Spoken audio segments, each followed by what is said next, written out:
ਅਕਾਲ ਦੋਸਤੋ। ਅੱਜ tractor rally ਨਿਕਲ ਰਹੀ ਹੈ ਦਿੱਲੀ 'ਚ।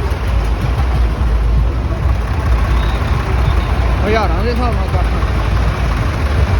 ਹਜ਼ਾਰਾਂ ਦੇ ਹਿਸਾਬ ਨਾਲ ਟਰੈਕਟਰਾਂ ਦੀ ਗਿਣਤੀ ਆ।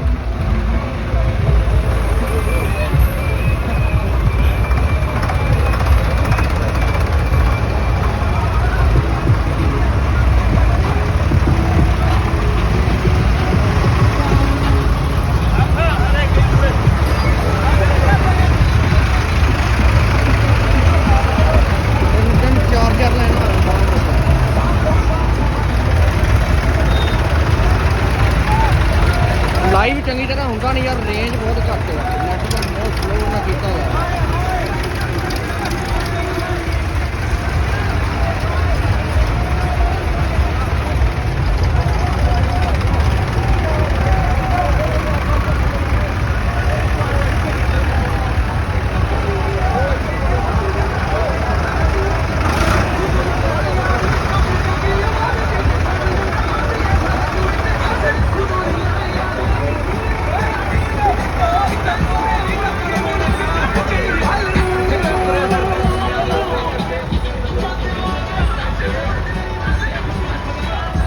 ਜਿੱਥੋਂ ਤੱਕ ਨਿਗਾਹ ਮਾਰ ਲਈਏ ਟਰੈਕਟਰ ਹੀ ਟਰੈਕਟਰ।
ਦੇਖਦੇ ਹਾਂ, ਲਾਈਵ ਕਰਨ ਦੀ ਕੋਸ਼ਿਸ਼ ਜੇ ਹੋ ਗਿਆ ਤਾਂ।